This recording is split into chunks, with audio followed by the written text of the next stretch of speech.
Tapos, Punaw. yung sabaw, hinihigop na agad. Yun, parang ang balot talaga, no? Kamay ko, sa ito. Ang tawag sa shell na Ito yan? sir yung tinatawag na punaw. Punaw. Okay. Ito yung pinagmamalaki ng Marinduqueño na kakainin mo na hilaw na lasang balot. Wow, lasang balot. So, Sabi yan sir. pwede mo ba kaming testingan yan ng isang punaw? Saglit sir ha. Kung paano kainin, turuan mo kami ha. Ganito lang yan sir. Yun. Wow. Nilalagyan ng kalamansi. Punaw ang tawag nila rito. Natunog! Beatrice yun. Mamaya ko itutulak, makabasag na ako. Ayos. Sarap. Wow. So, kukutsarahin mo lang tapos isama mo yung kalamansi. No? Masarap sa pag may kalamansi. Sorry, order ng halo-halo. Ang sarap. Grabe. Pwede.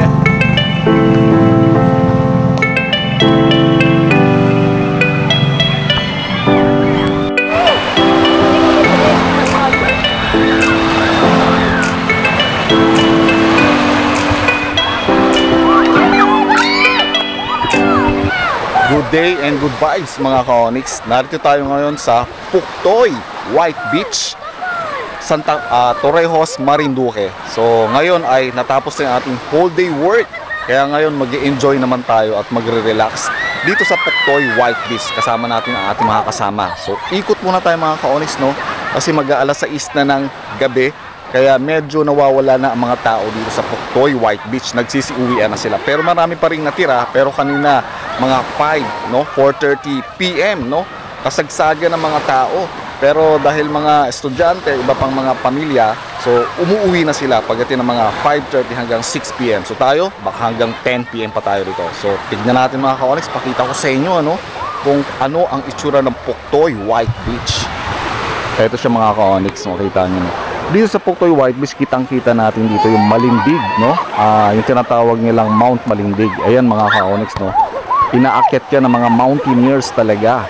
Yung Mount Malindig na yan. At kilala yan na puntahan ng mga mountaineers. Actually, yan mga ka-Onyx ay ano yan, tawag dito, vulkan yan, no? Active na vulkan yan. Pero matagal na rin siyang hindi pumuputok. So pag dumaan tayo dito mga ka-Onyx, makikita natin no, dahil pa rin naliligo, mga 6 PM na ng hapon. So makikita natin marami pa rin nagbabalibol ng mga kabataan dito. Yan. At marami pa rin nagre-relax ng mga tao dito mga ka-Onyx. Makikita natin, di ba? Nagbabalibol ng mga kabataan. At meron ditong nagsiswimming. So marami pa rin nagsiswimming kung makikita natin, ano. Yan. Talagang excited si ate, ano, naglaro. Kanya naman yan. So palubog na yung araw kaya medyo madilim na.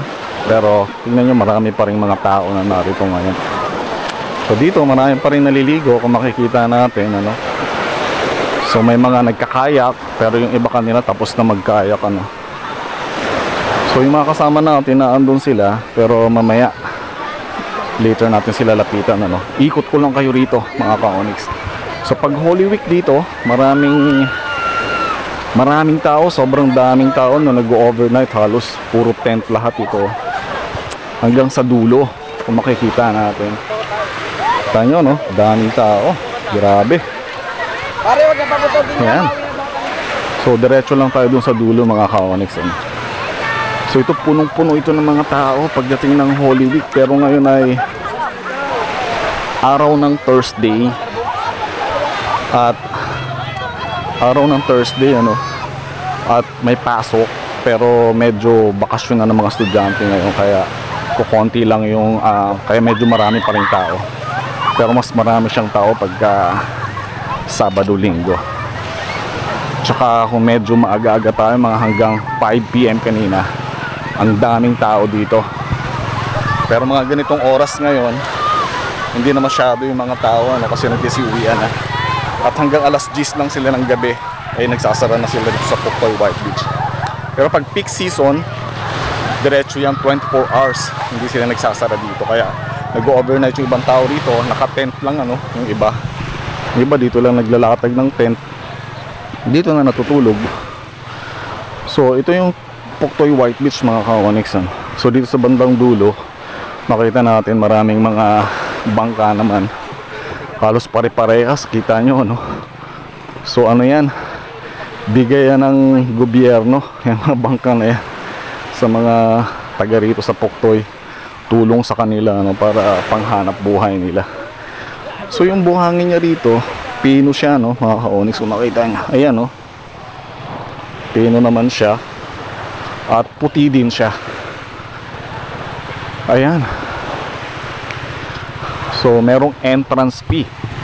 Ang pagpasok rito merong entrance fee. So magsusulat ka ng pangalan mo doon sa entrance gate para ka makapasok dito sa Puktoy White Beach. So every Holy Week sobrang daming tao dito mga ka-Onyx, hindi mo mabilang.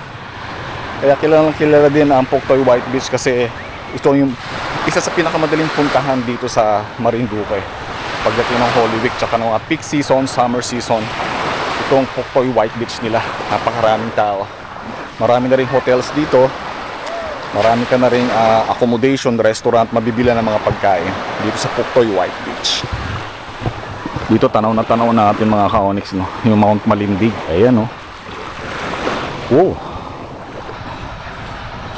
may mga bagong ginagawang hotels dito mga ka-Onyx. Eto, kita natin, ano? Wow, maraming resort and hotel restaurant itong ginagawa nila.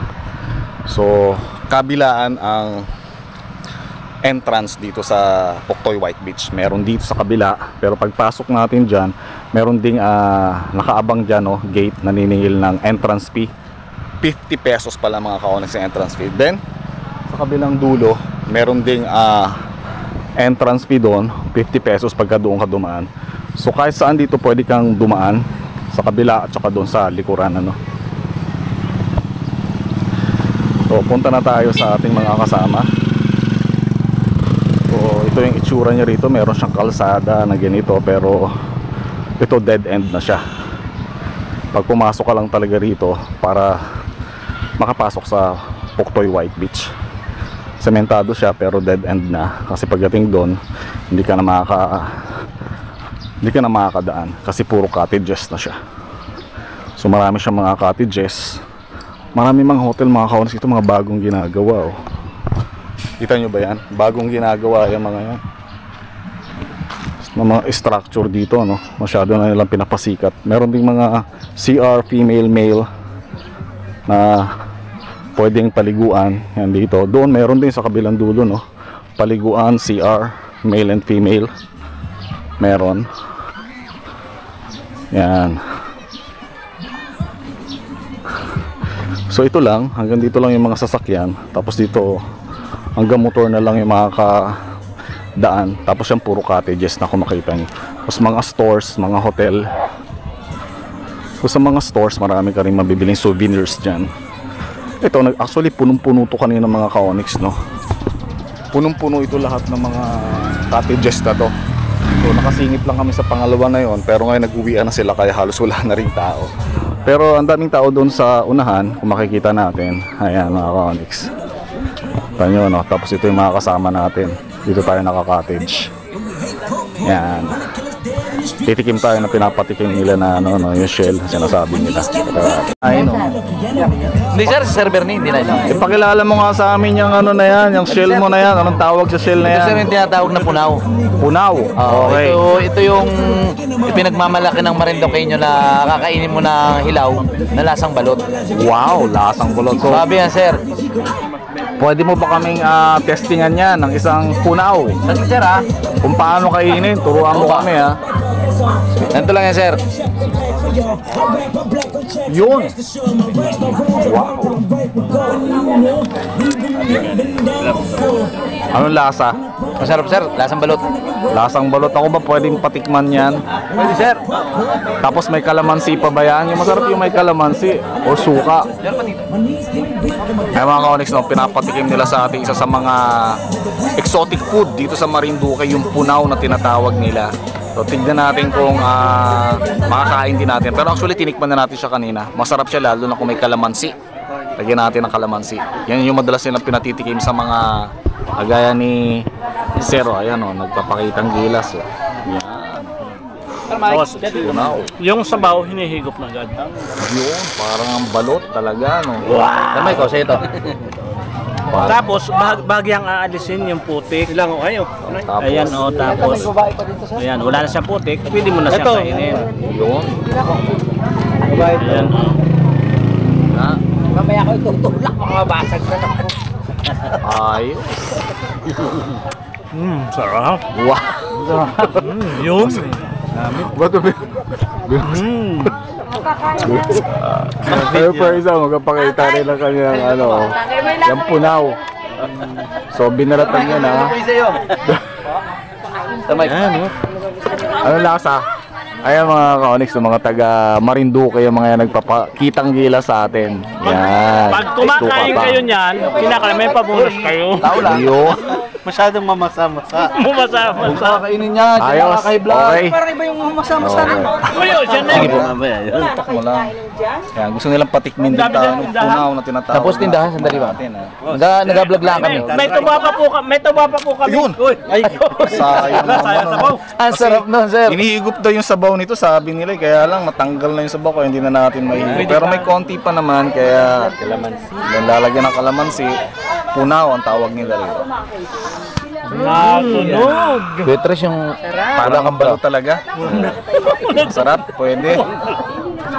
And then, kutsara. Ito na. gagawin natin, hindi ko alam. Pwede rin pong fingers fries. Hindi ko alam yan. Paano yung...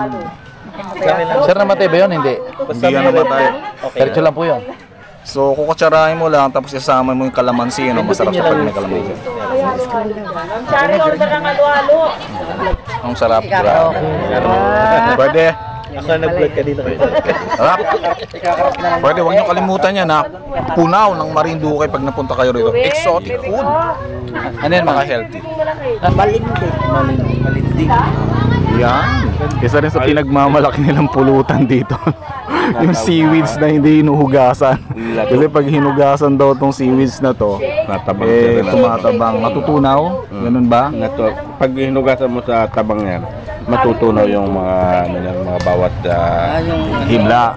hibla niya. So kaya pagkagaling sa dagat, hindi hinuhugasan. So pagkagaling dito, ito hindi pa to nahuhugasan. Hindi pa sir. Huhugasan lang sa suka. Yun. Sabay kain. Sabay kain. So tikman din natin siya, no? Parang iba na ang itsura nito ah. Okay, pese. Iba na itsura eh. Oh. Hugasan natin sa suka. Yan. Let's eat. Sir, kung kakainin yung katawan, hindi matunaw. Alright. Namit. Ano, madami ka dito. Sarap. Sarap yung lato. Grabe. Baba nyo sa akin. Sir, kala ko bagay dalawa Perfect. Dalawa ba din? Dalawang din ang patong. Dalawa. 2 plus 2. Dalawang patong. Dalawang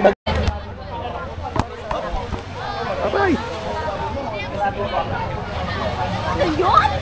Okay ka lang?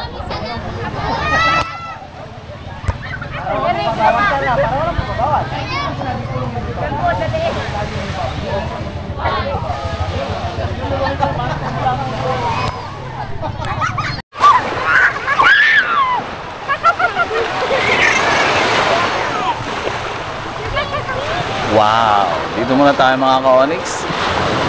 Mag-rest, magpahinga. Siyempre. After ng trabaho, no? After ng trabaho, relax. O mga pasado alas 6 na ba? O, 6:04 na mga ka-Onyx, ano. So kaya relax lang muna tayo dito sa Puktoy White Beach. Yan. So upo lang tayo sa tabing dagat, no, habang naliligo yung ating mga kasama. Yan. Yung mga anak yan ng ating mga kasamahan. At syempre, yung isa rin nating kasama ayun, no, si Arjan. Ando na sa dulo, naligo na naman. Tayo kaya, lagi na lang tayo nagbablog na lagi tayo nasa ilog. Nasa dagat, pero hindi ko magana ipapakita na naliligo tayo. Siguro ngayon baka pwede ko na ipakita na naliligo tayo, ano. Okay, sabayan natin si Arjan. Kaya Bernie, pwede mo bang hawakan sandali? Pinipindot lang yan. Paano pagka nakatutok lang yan, bukas yan, automatic yan. Wala lang siyang ano. Yan.